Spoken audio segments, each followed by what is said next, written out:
check. Are y'all ready? Then show prove ain't nothing worse than a movement that ain't moving. So in the name of the Father we pursuing, so we can grant approval on everything we doing. We all talk a whole lot, now it's time to run at a pace that the devil can't keep up. If you scared to speak up, all fear disperses. A masterpiece only if Christ sees himself in Let his me paint verses. you a picture, but this is not a commercial. You know I gotta take them obstacles out of your circle. The devil looking for a way that he could try to deter you. Follow the gospel and the knowledge, make it smarter than Urkel. Depart from the herbal and gotta take you higher than life. When things ain't floating your boat, he fly as a kite. I'm having dreams minus the pipe. You know it ain't a pipe dream. Don't do overnight flings on the Hey, brothers and sisters, thanks again for taking a moment out of your busy days to tap back in for the second part of the CloudCity Converse with my best friend of 35 years. I realized that we were not doing math accurately on that first interview, that first cast. But we got my man Calvin Lumas back for the next part of the interview. I got a lot of really good feedback from folks on the last interview, and I really appreciate you guys spending your time with us, spending your valuable time listening to my man's story, and we want to make sure that we give a full rendition, a full understanding of everything that you kind of went through, bro, during your time, just to kind of refresh yourself and refresh everybody. Because ideally the plan was we were going to talk and just let it keep recording, but it was already late that night, and I wanted to put a pin in it and kind of sit back and meditate on what we had did, and then come back to this time. So it's about, on the timeline, it's about a week since between episodes. And we were talking about, I made a couple quick notes, and of course, you know, the CloudCity Converse is unscripted, unfiltered, and unapologetic, but I did have to do a little refresher just so I know, because it's been one of those long weeks in the chicken hustling game. And we'll get into hustle game, because that's what you've been doing, keeping yourself busy and out of trouble. Praise God, since you've been home. But the last thing that we touched on topic wise is we talked about how you perceived others and how they were dealing with life being on the inside, being behind the wall. And timeline wise, I think one of the last things you said was you remember when that door closed and you were waiting like the next day, was it going to open? And the child chute opened up, right? But the door didn't open. That chuck hole. That chuck hole, yeah, that's what you called it, the chuck hole. So you had talked about how others, that you perceive others in their dealing with their time away, holidays, family events, things like that. Yeah. So, and you know, it's not hard to imagine, you know, say Father's Day come around, you know, for people that haven't been in that situation or seen people in that situation. I think, you know, the people get it. But I was going to say right after that, I had received a letter, because I was watching how people are doing their time. And let me preface it by saying this. I had got a letter from Heather. Mm-hmm. And real quick, Heather, so for those who are unaware and uninitiated, Heather is the late mother of our good friend Sean Works. So Heather Works, the late mother of Sean and Larissa Works. Heather was the crew mom. You know what I'm saying? We had a lot of crew. We one of them, Georgia being the other one, and my grandmother and Jarmel's grandmother was the crew grandmothers, and Jarmel's mom's was a crew mom, and we were blessed to have a nice solid network of moms and popses and uncles and aunties and everything as we were coming up, and it turned out then we in turn become moms and pops and aunties and uncles and whatnot. So anyway, you got the letter from Heather, R.I.P. Heather. Yeah, and she basically kind of like snapped me out of that, you could say. And she was basically saying how I should go about doing this time. And that's when I realized that, you know, she had done a little time before. Wow. And it wasn't, and it was just like simple advice. Like, it can always be worse. Yeah. No matter what you're feeling, all you have to do is look around and just ask yourself, is your situation better than that person's situation? And that's going to keep you grounded. And so just after that, I got a letter from one of my nieces. And she was like 12 or 11 or 12. Okay. And she said she had won a competition. She read 40 books in 1 month. 40 books in 1 month. And I thought, they probably, kids' books, but it's 40 of them. And I told her I was proud of her and this, that, and the third. She also sent me an article that she ripped out of a Time magazine, for those people who remember magazines. Yeah. And it was talking about the brain's function, how it can function. It's an organ and it's a muscle. And to strengthen it, all you have to do is read anything of value. And so that's kind of when I started making my mind up. So this was 97, how I'm going to do this time. Okay. You get what I'm saying? I'm going to take that information from Heather. I'm going to take that article and I'm going to try to do whatever it takes to make sure I'm not that same person when I walk out the door. I don't know where this is going to go, but this is literally still have 22 years left. So, okay, so that was my question. So the original sentence for you was 28 years.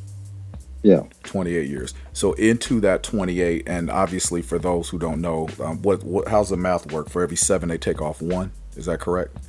Ish. For every year, they were taking off 47 days. Okay. So I'm not even gonna try to do the math. So that's 2 years. So it was supposed to be for every 7 years. That would equate to they were supposed to be almost taking double that halfway house, a good time off. Okay. And but that's what they were doing, and they were supposed to be like 67 days. Okay. So just over 2 months. Okay. Is what you were supposed to be getting. Yeah. So at what point in this timeline? Because to me, this sounds like a revelation moment. Getting that letter from Heather, and getting that letter it's from 97. So it all happened in 95. So you're in and this 2. is in 97, right? So for the first 2 years, what was it? Just figuring out how to maneuver, how to get from point A to survival. point B. Survival. Survival. Okay. Like how do you get past the first arraignment, mentally, physically? How do you get past first day in court? How do you get past sentencing? How do you get past going on the chain, going from here to there? Everything you got being taken and displaced, and you got to be bussed over here to sign away your property. So the first 2 years was basically, I mean, that's like the first 2. That like if you start the you timeline, you could basically say from September 95 to August 96 was dealing with that. But that's before you got actually and post trial. Pre and post trial. That's before you actually got assigned to the first prison. Boom. There you go. So that's August 8th, 96. August 8th, 1996. Right. And so now we're talking about the spring of 97. So hold on. Go back and say that date again. August 8th, 1996. 8. That part. Wow. Those that that's the day that I wanted that the door to open. Right. And for those that know, and I'll just leave it at that. For those that know. For those that know. Okay, so you get this letter from Heather, and you get this letter from your niece and other correspondence, I'm sure, but these 2 pieces of correspondence really struck a chord with you in the way that you were to set yourself on this path to do this journey that you're on behind this wall. Right. Okay. And it's just basically, do you want to be I started seeing things and started understanding them in a certain way. The very first time I seen someone die in prison. Wow. They're like natural causes, or had a stroke or something like that. Okay. Or killed in prison. Or was released and came back to prison. Mm-hmm. You see what I'm saying? Or just the first time I seen someone released from prison. No one went anywhere. Like everyone was there, no one went home. Right. Except for one person. You know what I mean? My buddy Steele. Mm-hmm. But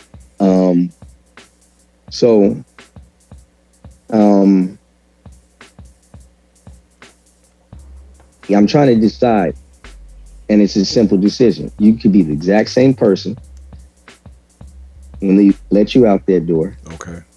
You can die in here, or you can be a better person. It's really simple. Yeah. You seeing what's happening around you. You seeing how it's happening.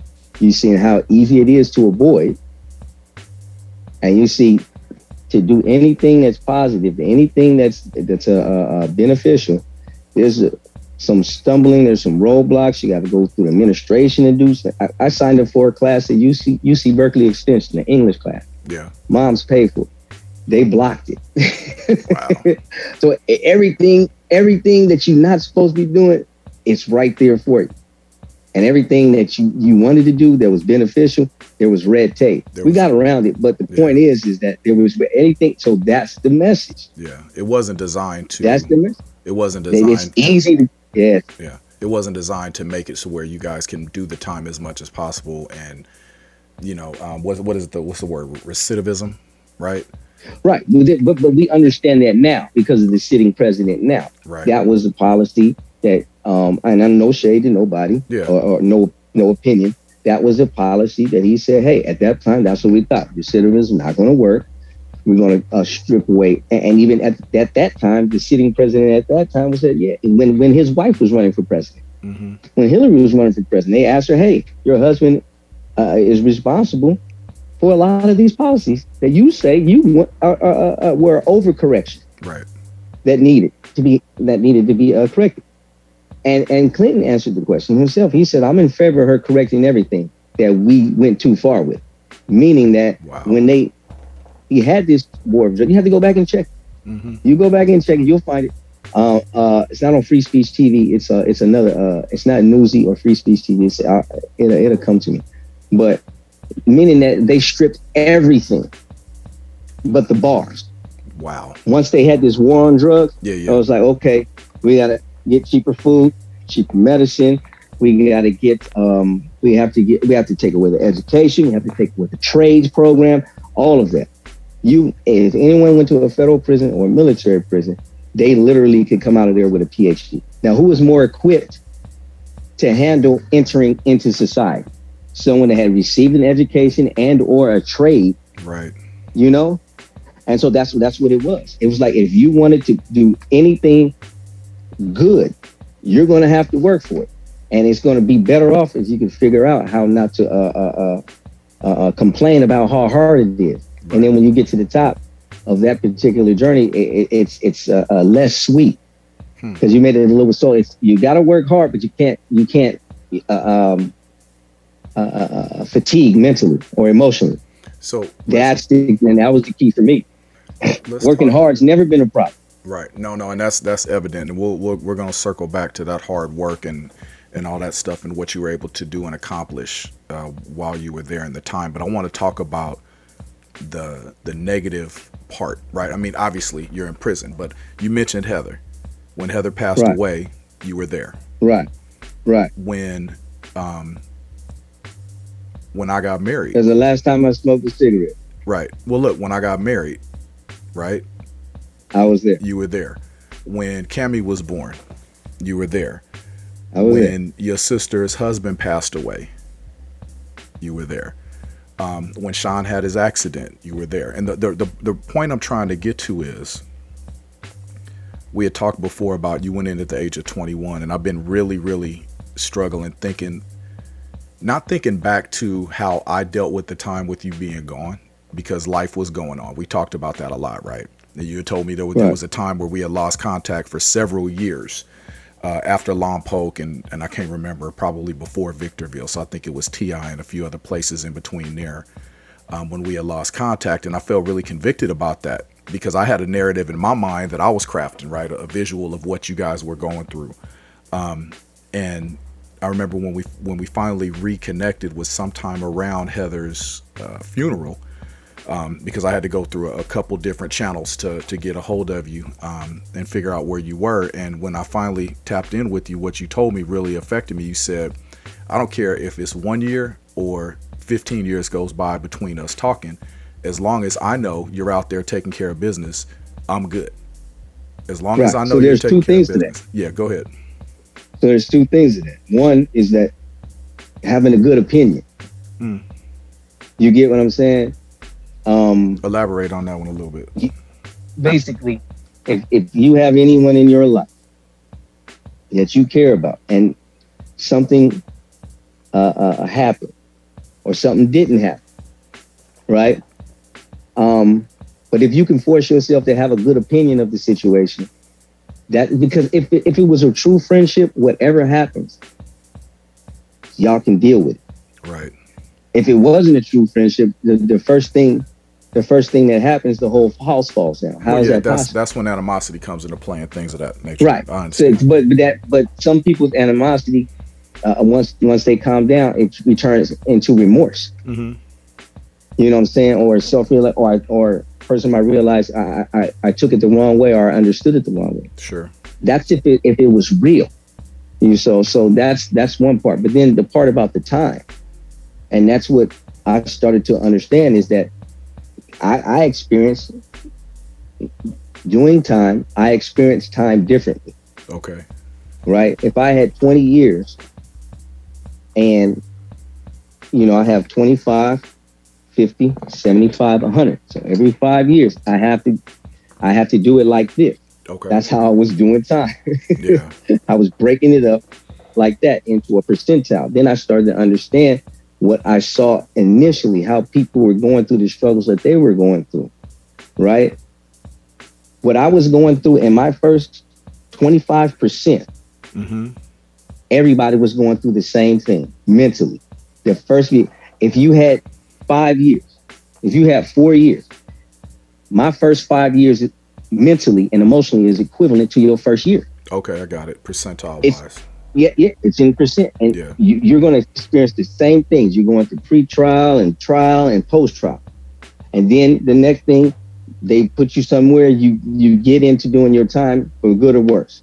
And then you start to see, man, I'm halfway there. All I got to do is what I just did. Yeah. So once I got to 12 years, I was like, I looked at the mountain. I was like, now I got to climb down it. Dig it. So it's definitely a perspective thing, is what I'm hearing you say. Right. So yeah, at 12 years, around 10 years. So I started studying religion, foreign languages. But then at 12 years, at 11 years, I was like, okay, I'm going to go back to school. So I decided to go back to school. It was relatively easy, but it wasn't free. Sure. Completely free. So went and got a job in the kitchen and sold sandwiches out the back. I paid for my AA selling sandwiches and banana splits. Right. That's what I had to do. But anything, and that's when I started having fun. Like anything that you're trying to do, and if it's actually good, like it's a little bit, you're going to have to work, but it doesn't have to be this long drawn out process, but you're going to have to do what you have to do. Sure. And that's what I did. So whatever I could learn at that point, I felt like I corrected what was on the inside, the first 12 years. Okay. Right. So or corrected what was it. Let's sit there for a second, because again, with this whole thing being unscripted, it's kind of like just going on a journey, right? Like watching somebody's movie play out. You think you know what the next step is going to be. You think you know what the next plot twist is going to be, but we just kind of just go with the flow. So okay, you said you identified the things within you that needed to be corrected, and you began to start working on those. Right. Could you talk to the people about a few specifics? At the top of the list, anger. Okay. At the top of the list, Well, of course, I know, but 0 to 60, or that old school mentality, throw it away in a day. Yeah. So that was something that was holding me back and hindering me. It wasn't necessarily the booze, alcohol, because either way, if something happened, I tend to react a certain way when I felt like I was being slighted. That was probably pride. Pride. Yeah. And then you take that over into what's in the spiritual realm, or those diseases of the heart, so those deadly sins, pride. So you have to get rid of that. And you have to, anything that you see that you need to get rid of, either you get help or you really focus and you get rid of it, however it is. Right. That you come to that, that you can become your authentic self. Once you feel like you've corrected those things, Now it's time to stay on that correction. Mm-hmm. It's not like you corrected it and it's not something that you have to continually work on each and every day.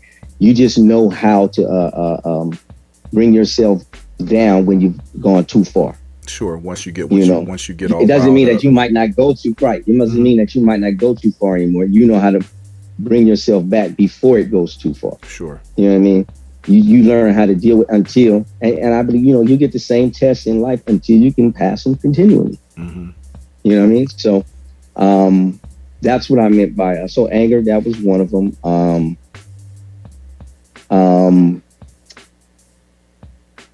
That was probably the pride. Being the type of person that would never let anything go. You know what I mean? Mm-hmm. Big or little, everything was the same. And that was something that someone was trying to bring to my attention before this incident happened. He told me, a buddy of mine named Mac, he said, "You're not thinking correct." Mm-hmm. He said, it just, you have to learn how to let things go. Because if you don't, it's going to take you down a harder path. Right. So that's what I say in my reflections. I realized I had plenty of advice. I had plenty of people that would come out the blue into my life, mm-hmm. or would be a part of my life as I grew up. I had plenty of advice. It's just that at certain times, can you hear it, or do you refuse to hear it? Right. Are you turning a deaf ear to it? The Bible speaks of for he who has an ear, let him hear. You got ears; they're two sticking on the side of your head, holding up your glasses. But are they working or not? That part. Interesting. Were you afraid being in there? No. You know why? Huh? Because that was the other thing I had to work on. So when I was a kid, I used to, how kids are, we would steal toys from stores, but that still was a problem. Allegedly. So it got, allegedly. Kids, I don't know which ones. But the point is that one time I had got caught taking toys from some store. My dad got tired of it. So he took me to prison. He took me to a city jail, mm-hmm. and he said, "I don't care what you do with it." Right. And he walked out. Yeah. Right. So they grabbed Pops. They grabbed me. They put me in the tank. Right. Yep. They put me in the tank, and they chased him down the street because Pops he's not black. So they was like, "Wait, this don't make no sense. Why is this white man bringing this black kid here?" Right. And I can I don't care what you do with it. I can see Mr. George right now. I can see it, man. Like it's playing out in my mind perfectly. Man, how old were you? Back in, but yeah. How old were you? Man, 11. Wow. 11. That's the same age as little homie that I'm mentoring right now. Yeah, 11. Lock his ass up. Like either 10 or 11. Yeah. Like either 10 or 11. Did you reflect back on that situation while you were inside at all? No, because think about it. Then after that, mm-hmm. then it was a situation I had gotten into some trouble right before I went to the Army. Mm. You remember that? So I had got locked up probably for a week before I went to the Army. But remember though, I was already gone. I was in Phoenix. So a lot of what happened when I was gone, I wasn't privy to because there wasn't no cell phones back in '93. I mean, not that we could afford. Right. I couldn't even afford a phone inside my apartment in Phoenix. So a lot of what went on when I was gone, I wasn't privy to. A lot of the stories the homies talk about, I missed out on because I was out in Phoenix trying to save the world. That part. Trying to save the world. One electronic switch at a time. Say that. So, okay. So, but the overarching thing is you began to self-actualize and self-realize that there were some things in you that needed to be worked on. So it sounds to me like, even though we've discussed it, but it sounds to me like other than being there and sitting and wasting away, you made a conscious decision based on certain motivational factors to make the time work. Go ahead. Think about it like this. I got a problem with anger, and I'm in prison. Wow. Yeah. You get what I'm saying? Yep. I see people who also have problem with anger. Obviously. And they in prison. Yeah. And they figure out how to navigate that so I can follow that. Mm-hmm. But at any moment, combustible elements. Yeah. Those. You got the ones that want to be seen. You know what I'm saying? They got basic psychologies in there. To snake, the rat, and the roach. Mm-hmm. You know what I'm saying? And the cowardly lion. And then you got then you got the other one I call the mastermind. He's quiet. He stays out of his way. He understands that majority of situations you can walk away from or prevent. And then you got other ones that refuse to walk away from any situation, and they're gonna what they call put that place on the map. When you hear about that place, is because of demonstration that person put down or that group put down. Wow. It's them the only psychologies out there, because it's survival mode. Until you realize, if this is the place where you really learn how to mind your own business. Like, you don't know what's going on. There are people that I was locked up with and I talked to 2 or 3 days ago on the telephone, or saw 2 or 3 weeks ago. And at the beginning, we didn't talk. If you wasn't my homeboy, right, I didn't have no business talking to you. Right. Period. Whatever you guys got going on, that's your business. That was the place. So that's why there was no fear. I've been in jail twice before, even though it was real short. Yeah. I had been in certain situations in jail, passed those tests. So going to jail for a longer period of time, okay, it's pretty much going to be the same. Turns out prison and jail is a little bit like prison. Like jail, it's real hard to get yourself together in a county jail. It's easier to get yourself together in a prison because you're going to be there at least a couple years. Yeah, it's the time, right?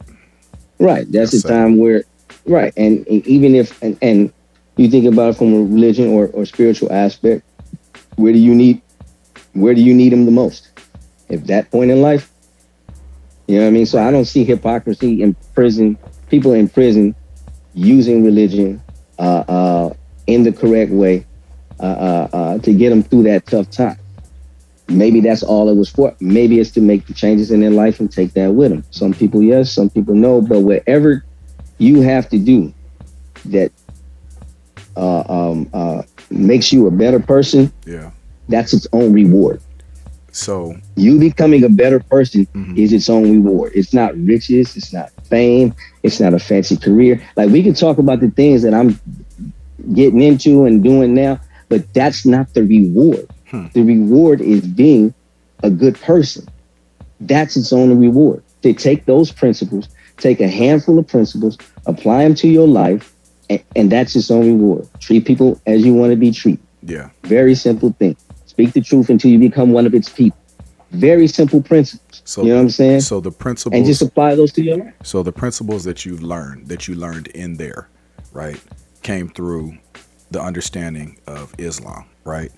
So I would say talk about your faith. Because, partially, okay. Yeah, partially because we were a religious family, and growing up. So you want to say, when I get baptized, probably at like 8 years old, 7 years old.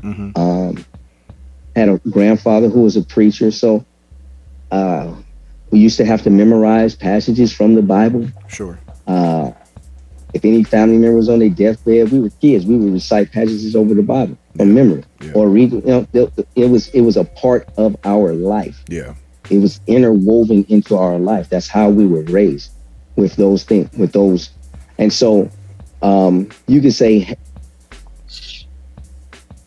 almost half of my life as a Christian, and then the other half of my life as a Muslim. But trying not to forget that as it's presented, as Islam presents itself, that certain passages in the Quran specifically address the Muslims. It will say, Ya ayyuhalladhina amanu. Certain passages address the Jewish community. Certain passages address the Christian community. But the majority of passages address all of mankind. So you want to take a set of principles that you can, and you want to take it from the advice that's given to all of mankind. Treat your neighbor as you want, treat other people as you want to be treated. Like I said, speak the truth until you become one of its people. There was a third one that I was taking, because that's what we decide. And believe me, the Christian men and Christian women that are incarcerated, they're doing the exact same things. Participating in Bible study, making sure that Education is part of their worship. They have multiple ways to get better. Mm-hmm. If it's through trades or education or through the religious department. So those people that choose to put that as a part of their life, I think it's all for the better. And they're doing phenomenal things, but we'll have to all do it off the fly. Right. We have to do it with no budget, but we're all in confined place. We call it a microcosm. Right. So everything in society is being mimicked in here. Everything in society is being mimicked in this microcosm. Inside a microcosm. So if you can survive this and reflect on the mistakes that you've made, you have to take that with you back home. On the way out. Now, the challenge part is, as soon as they open the door, mentally, you are living your life one way. You had a break, a vicious timeout, mm-hmm. and you open the door, and your urge is to keep on doing what you used to be doing. Right. But the only thing slowing you down is what you brought back with you. That's good for you from the inside. So let's talk about that now, because thank God I had the opportunity to fly out and see you come. Not necessarily, in a poetic fashion. See you walk through that gate, but saw you jump out that van, right? Right. Let's talk about the last, I don't know, because you knew that your time was coming, your release date was coming. We were all praying everything went well, and you knew the clock was ticking, right? So you made it 24 plus, and you're getting close to that date. What was that last, I don't know, call it month, couple weeks, few days, hours like for you in your mind as you prep to get out of there? It was like the last 6 months, everything I learned was going out the window. Wow. It was harder and harder. It seemed like that clock was ticking slower. And that was it. But the same thing that initially used to irk me, that I didn't in the very allow beginning when you first got in there. Yeah. Right. Yep. Now those same things are coming back. So, but realizing that all you can do is just try to calm yourself down. Your heart rate is up for an extended period of time because you're anticipating this coming up. And sometimes you don't even know what the date is. Right. Like they told me less than a month. Oh yeah, you're going home this day. Wow. But I've been waiting for over a year for that day. To receive that news of that date. Yep. Man, listen. And every day, I used to have one of my Puerto Rican partners, and every day he'd be like, yo, you get your date? Please stop. Don't ask me no more if I got my date yet. He know everyone's date. As soon as somebody get a date, yo, brother got his date. Go home, sis. Wow. So as that date, I love him to death, though. I love him to death. So as that date drew near, we began to make preparations to receive you, right? Correct. So now you out, right? You're out. You're in the ride. You're heading up to New York to start your first chapter outside, which was what? What, you mean going to New York, you talking about? Yeah. So going to New York, you were released. You just couldn't walk out and go on home, right? You had to go to the halfway house, right? That's correct. Hold on one second. Yep. I'm gotta call you back later, and we're gonna switch back and let me know if you can see me. Can you see me? Yeah, I got you back now. You're good. All right, good money. So getting out, it reminded me of the first day of basic training. Interesting. In the Army. They take all these people, with all this gear, they load them up on the truck for cattle truck. Right. And it's this nice, like, they're just driving like 5 miles an hour. Okay. Miles. Right? Yeah. And as soon as that truck stops, that's the last time you hear silence. All hell breaks loose. For like at least, for at least like 3 days. They'd be yelling at you, screaming at you from that moment for like 72 straight hours. It's chaos. It's hell week. Right. It's hell month. There we go. Basically. You know what I mean? So, getting out, slowly driving towards you, Chris. And then boom, we get in that car, you hit on that freeway, and life was going as faster than you would drive. Man, I could see it in your eyes, bro. Yeah. Overstimulation. Yep. Yeah, the buildings were too big. Sensory overload. It was just the sensory overload. Right, sensory overload. So we had this thing where we used to say, man, when you get out, you don't have no time to waste. You don't have no time to play. Okay. You have to hit the ground running. And so my heart is all pumping. You know, you think you're ready, but you're not. And that's one thing I learned. And I wish I would have picked up on this as early as possible. But that's one thing I had learned from playing. Stay active in prison. So I played a lot of sports, played baseball. And I remember sometimes we used to play against this one team. They had 2 players that used to be in the pros, one in the minors, right? But I'm giving them hell though. And everyone is coming to this game, outside people coming to this game. And I was so amped up. I had an average performance. Like I was ready to go 5 for 5, 6 for 6, do whatever I had to do, right?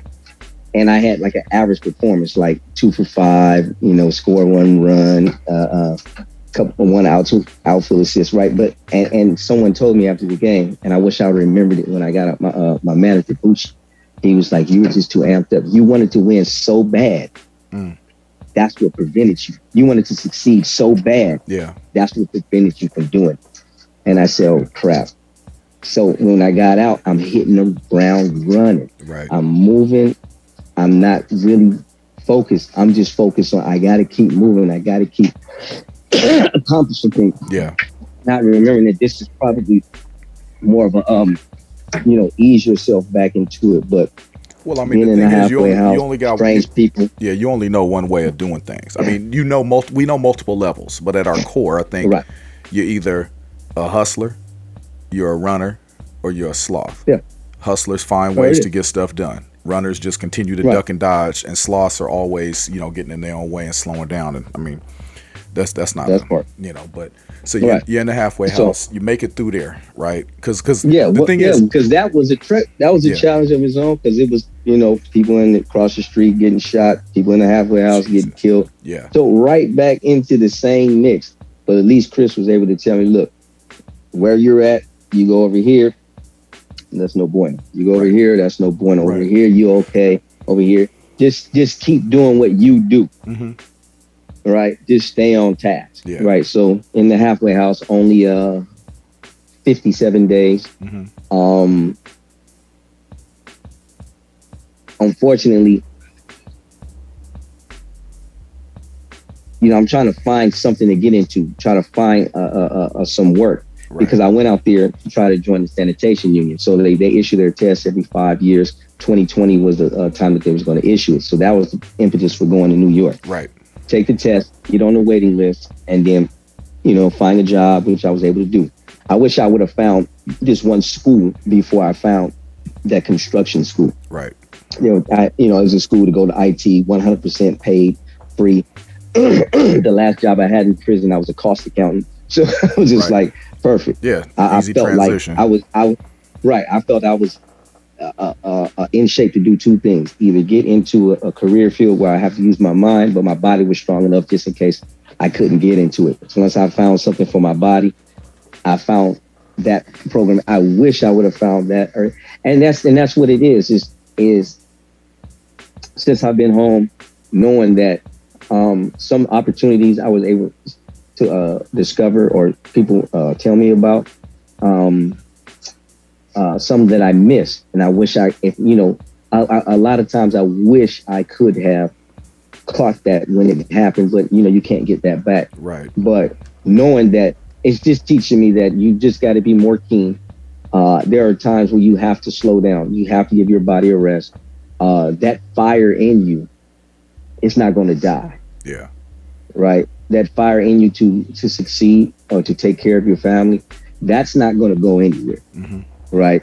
You got to know when to move and how to move.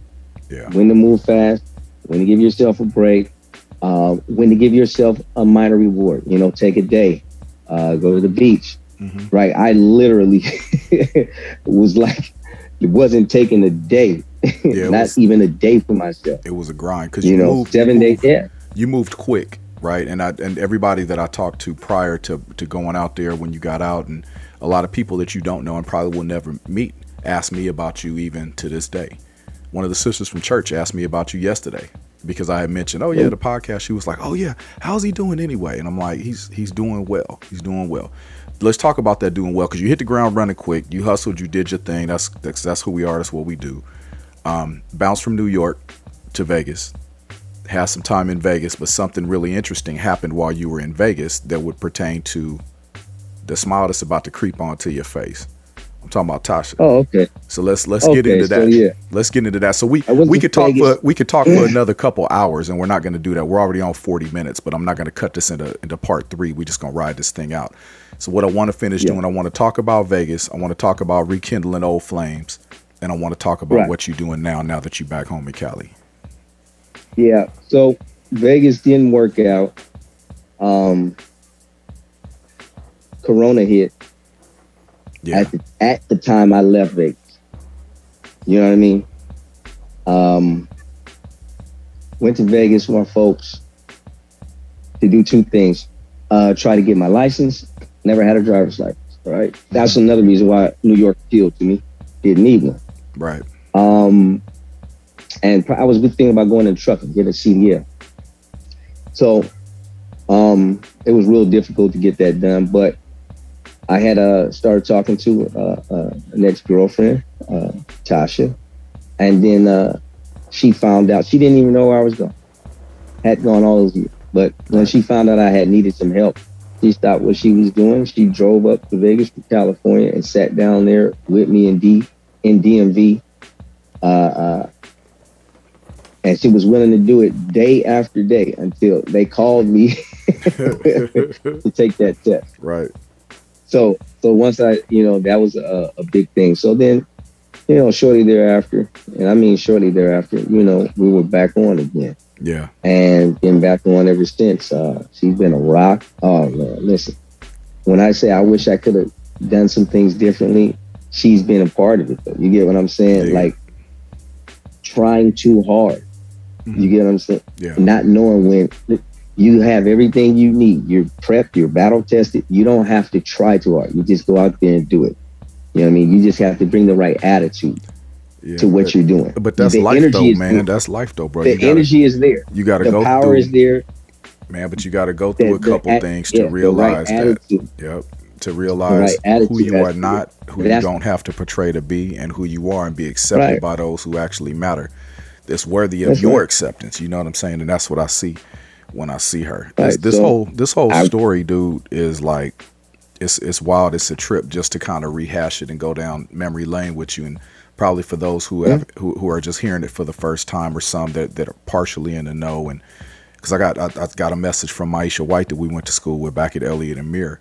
Yeah. And she said that she spent her whole day just loving it. And Andre Morton had hit me up and was like, just sent a message on Facebook, right? But your story is still reaching people that cared about you, people that might not have known how it all went down. So, I mean, if above all else, these 2 Converses can go down as an opportunity for people to realize that, I mean, in my opinion, the way we talk about, man, look, God is good.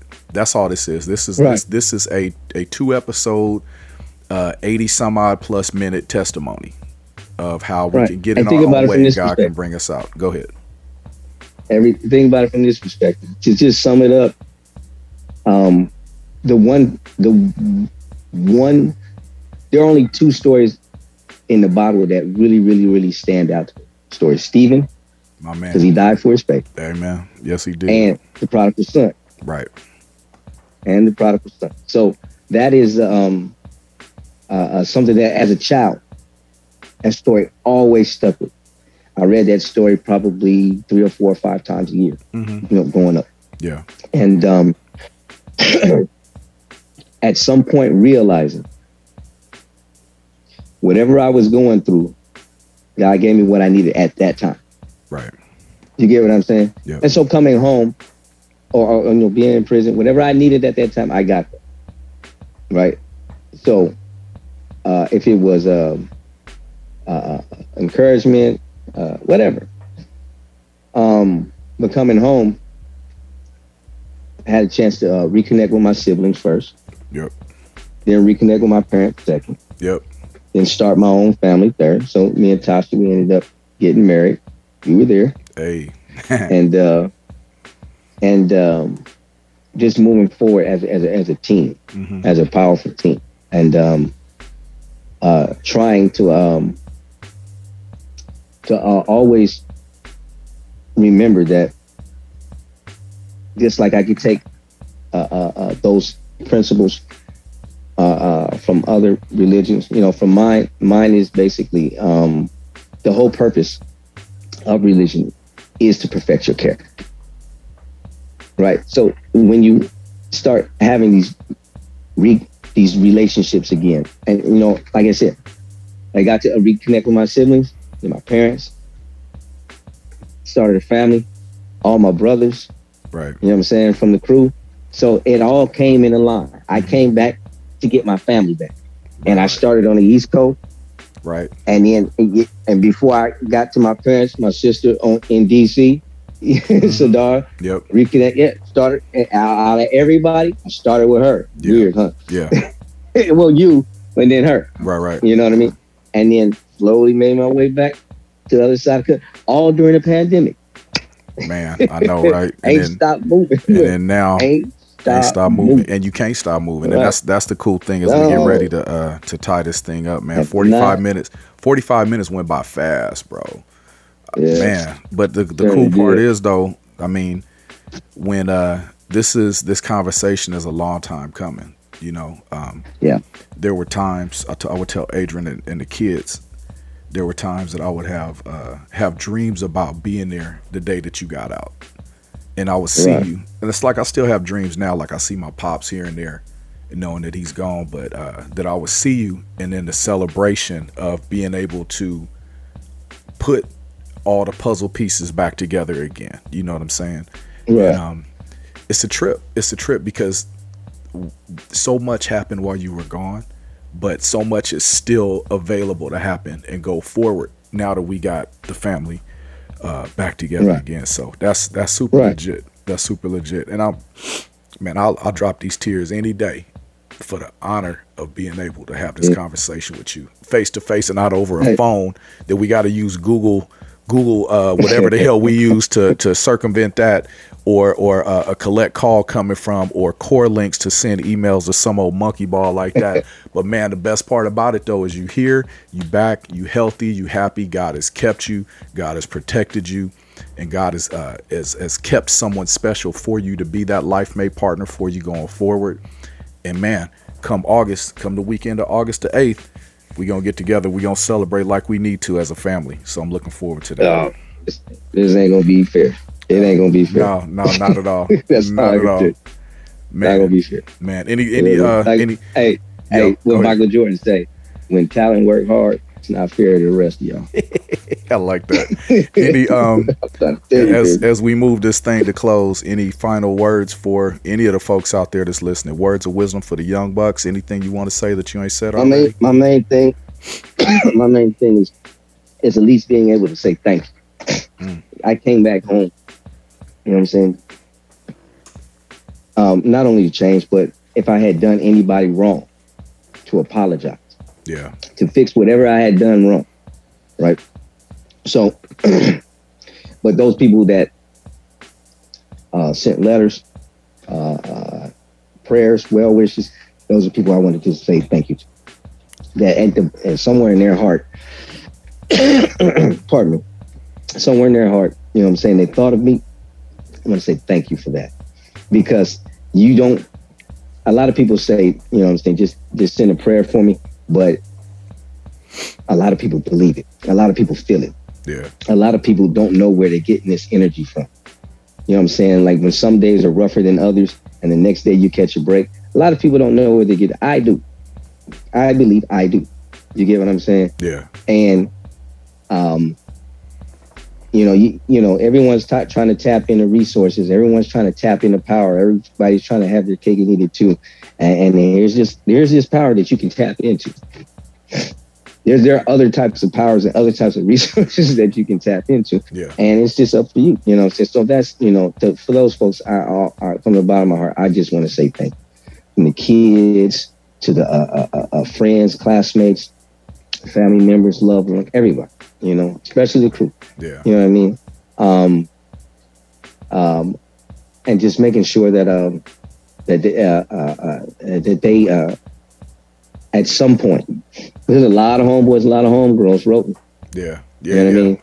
For sure. You know what I'm saying? Some just to say, hey, keep your head up, you know, things like that. So knowing that people want to see you do well, right, means a lot. You know what I mean? Knowing that people want to see good for you means a lot, and wanting to reciprocate. There you go. There you go. Keep that cycle going, right? I mean, break the cycle of poor decisions and work on continuing to reap a harvest of the good things, right? I think that's what it's all about. So on that note, I thank you for your time. Brothers and sisters, I thank you again for indulging me in this trip down memory lane with my brother.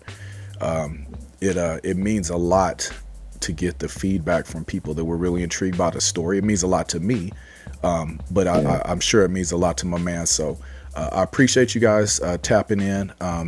The next episode should likely land on Father's Day. A nice interview I did with my good friend here in the Northwest, close to me like a brother, just like the crew. His name is Jermaine Atherton, and we spent some time talking about single fatherhood, what it's like to be a single father raising a son in my case and raising a daughter in his, and the ups and downs and the support that's needed. So we talked about breaking the generational curse, but I don't necessarily call it a generational curse. It's just situations and breaking statistics, being a statistic breaker. And that's what that converse is going to be about on Father's Day. So we're going to celebrate fathers. We're going to celebrate the brothers that are doing it right, the brothers that are with their kids. And one little thing real quick, you don't babysit your kids. Men, you don't babysit your kids. You spend time with your kids. So anyway, I'll put a pin in that, Cal. I thank you, bro. I appreciate you. Everybody else that tapped in for this episode 3.2 of the CloudCity Converse. Y'all take care. And Cal, real quick, I gotta be corny with it, because at the end of every episode, I always channel my man Billy D. And Lando said, as he said in Empire Strikes Back, you truly belong with us here amongst the stars. So if it wasn't me, it wouldn't be corny. So Billy D always makes it work. All right, cool. I love it. And the preface. Amen. When you preface Billy D, is like that. Yeah, for sure. All right, ladies and gentlemen, take care. We appreciate y'all, and we'll see you again on the next episode of the CloudCity Converse.